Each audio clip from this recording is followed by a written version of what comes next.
conserver, progresser, déséquilibrer et finir en utilisant les côtés. Donc dans votre espace de jeu, vous allez aller utiliser dans la largeur 3 zones. Une zone centrale relativement large, 2 zones latérales relativement étroites.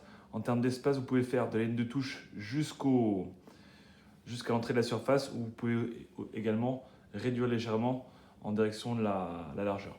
Donc vous aurez 3 espaces où là, au cœur du jeu, vous serez du 4 contre 4 jusqu'au 8 contre 8. Et dans les espaces, sur les ailes, dans les espaces latéraux, vous aurez 2 joueurs de chaque équipe. Les joueurs sur les côtés seront inattaquables. Inattaquables par les joueurs axiaux, donc c'est-à-dire que les joueurs axiaux n'auront pas le droit d'aller sur les côtés. Les joueurs des côtés n'auront pas le droit d'aller dans l'axe. Et lorsque par exemple les rouges ont la balle, le jaune n'a pas le droit de l'attaquer et n'a pas le droit de le gêner.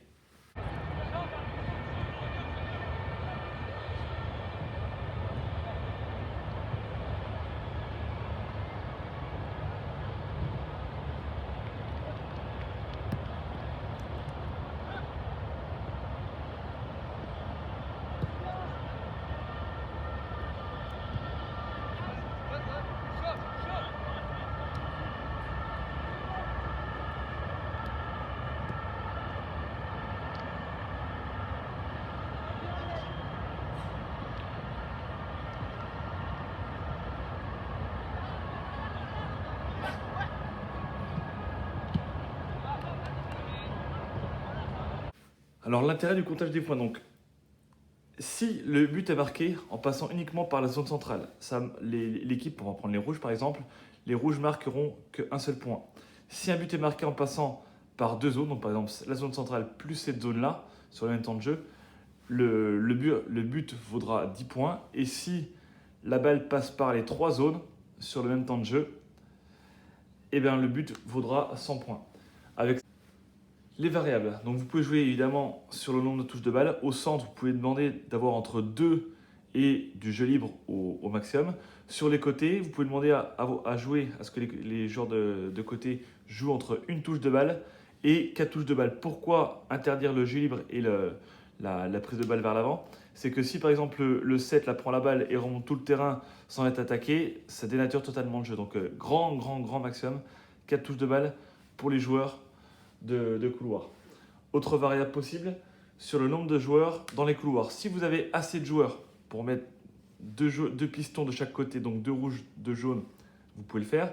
Si vous n'avez pas assez de joueurs, vous mettez des appuis latéraux qui sont uniquement avec l'équipe qui a la balle. Donc quand les rouges ont la balle, les 2 appuis latéraux sont avec les rouges, et quand les jaunes ont la balle, les 2 appuis latéraux sont avec les jaunes. Vous pouvez aussi demander, donc à la base, les joueurs de couloir restent dans leur couloir, mais vous pouvez aussi demander à ce que, par exemple, quand les jaunes attaquent d'un côté, eh ben, le jaune du côté opposé, en match, c'est ce qu'on demande en général aux joueurs opposés. Donc, autorisé quand il y a débordement d'un côté, eh ben, le joueur opposé rentre à l'intérieur pour aller fermer au deuxième poteau. Le placement, c'est qu'il faut qu'il y ait au moins le numéro 9 dans la zone entre le point de pénalty et le premier poteau, le 10 à la retombée et le 11. C'est à minima ce qui est demandé. Autre variante, vous pouvez autoriser ou non le pressing des joueurs axiaux sur les joueurs latéraux. Donc, on a dit que normalement, dans un premier temps, les joueurs dans l'axe du terrain n'ont pas le droit d'aller chercher le ballon sur le côté.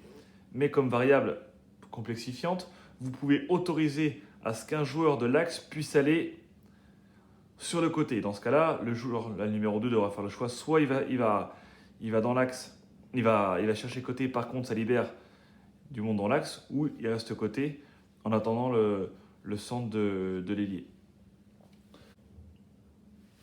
Obligé ou non les zones latérales. Donc on a dit dans un premier temps, il n'y a aucune obligation. Vous pouvez aussi demander à ce que si par exemple, là on va se mettre pour les rouges, si la récupération se fait dans la moitié de terrain défensive, les rouges sont obligés de passer, alors ça vous le voir comme variable, soit par un côté, soit par les 2 côtés, avant de pouvoir franchir la ligne médiane. Et par contre, si la récupération se fait dans le... alors tiens, on va prendre les jaunes. Si la récupération se fait Pour les jaunes dans la moitié offensive, là par contre, ils peuvent aller directement au but. Et enfin, dernière variable, la zone de déplacement des joueurs de côté. Donc soit vous pouvez demander à ce que vos latéraux, vos joueurs de couloir, se déplacent en fonction du ballon sur toute la largeur. Donc si le ballon est là, le joueur va être là. Si le ballon est plus haut, les joueurs vont être beaucoup plus hauts.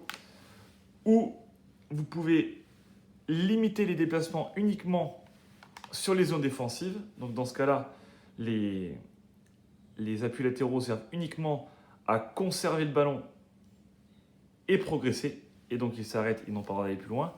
Ou autre chose, vous pouvez mettre les